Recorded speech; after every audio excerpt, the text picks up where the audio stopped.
Pete Hegseth, Modern Warriors, Real Stories from Real Heroes.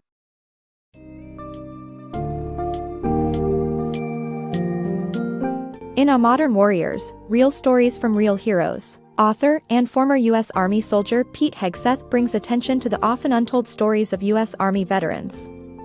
As a Fox News contributor, he discovered that Americans do care about the lives of soldiers and are eager to hear their experiences. This book dives into the hardships faced by soldiers, from the physical and psychological wounds they carry to the challenges of transitioning back to civilian life. Through honest conversations about the realities of combat, these veterans seek meaning in their service, healing from their scars, and a path forward into their new lives.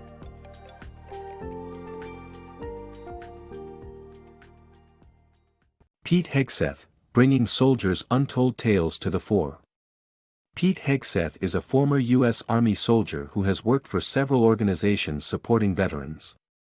He landed a job in Fox News in 2014 and hosted his own shows, Fox and Friends and Modern Warriors.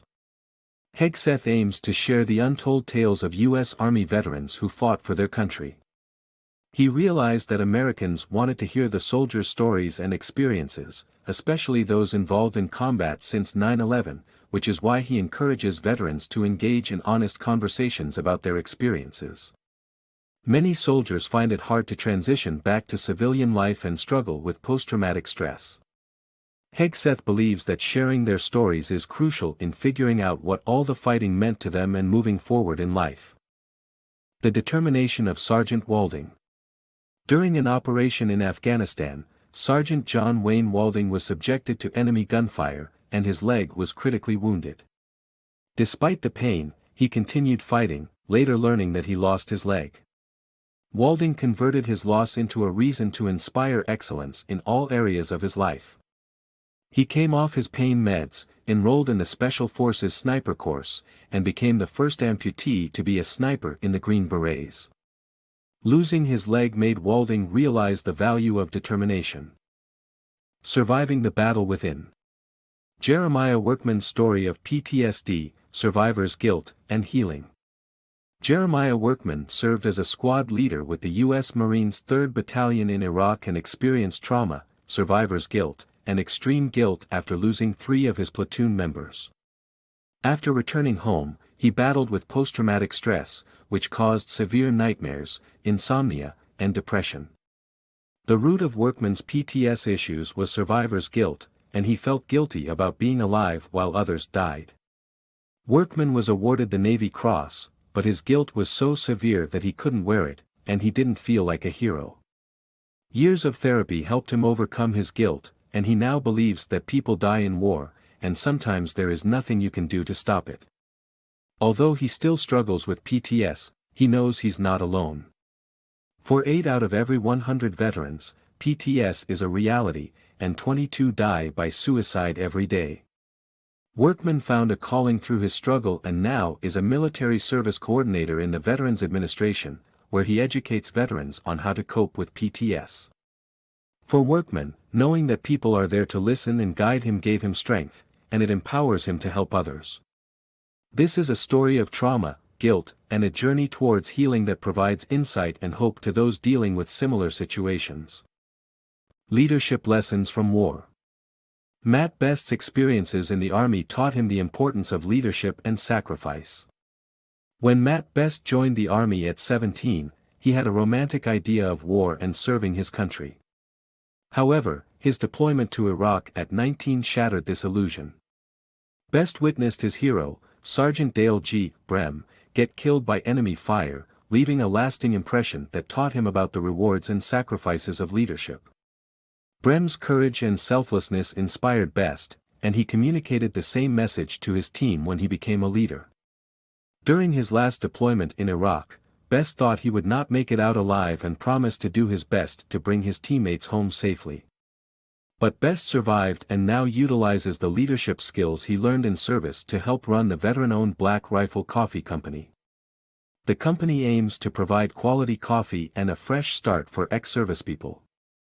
Best's experiences taught him the bloody reality of war and the importance of being a selfless leader. His story is a powerful reminder of the lessons that can be learned through difficult circumstances and the positive impact that leadership can have on others.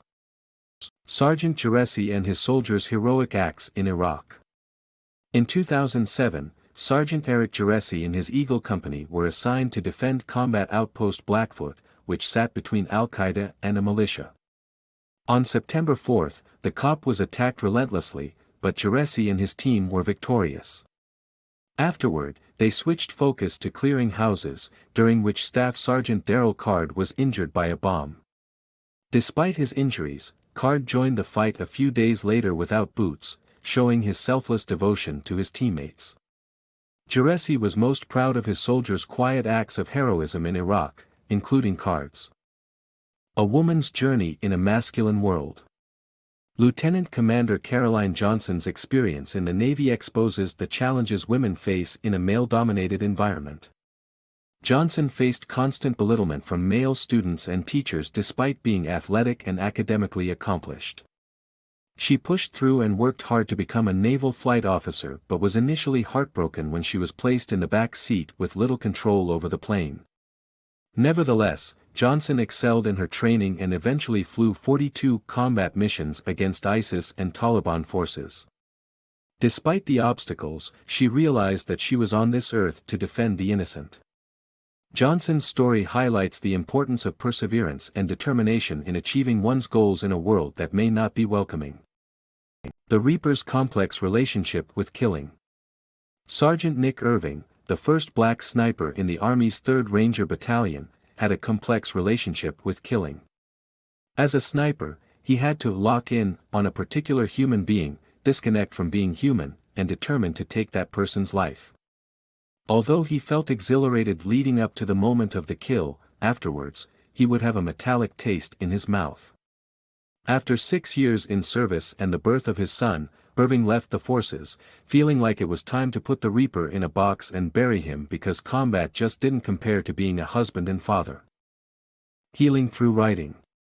Captain Sean Parnell's journey from the battlefield to healing, as he found comfort in writing down his experiences. 2005 was a tough year for Captain Sean Parnell. He led a platoon, also known as the Outlaws, and served as a combat infantryman in Afghanistan's 10th Mountain Division. Facing the enemy on a daily basis was something they were prepared for, but not the relentless attacks they encountered that eventually took a toll on the team. Over a period of 485 days, more than 4,000 indirect fire attacks were launched against their base. The platoon had to face direct fire engagement with the enemy every day they left the safety of their base. As if these weren't enough, their casualty rate grew to 85% on the 485th day, with Parnell severely wounded. After being discharged from the Army, Parnell struggled to connect with the people around him, feeling like no one could understand the events that had shaped him. However, Parnell's life turned around when he started writing his memoir, Outlaw Platoon, which became a bestseller. For Parnell, writing about his experiences proved to be therapeutic. He was able to put his story into words and find some semblance of peace. Telling their stories to empathetic listeners has also proven to be helpful in making sense of the experiences of veterans. In summary, the story of Captain Sean Parnell is one of resilience and healing. Despite facing extreme difficulties in the course of his military service and thereafter, he eventually found comfort in writing down his experiences.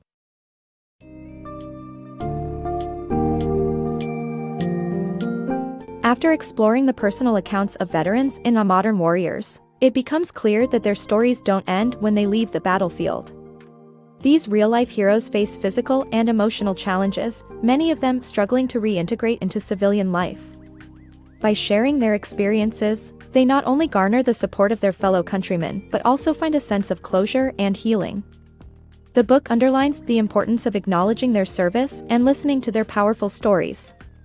In doing so, we honor their sacrifices, empathize with their struggles, and help them navigate the uncharted territories of their post-service lives.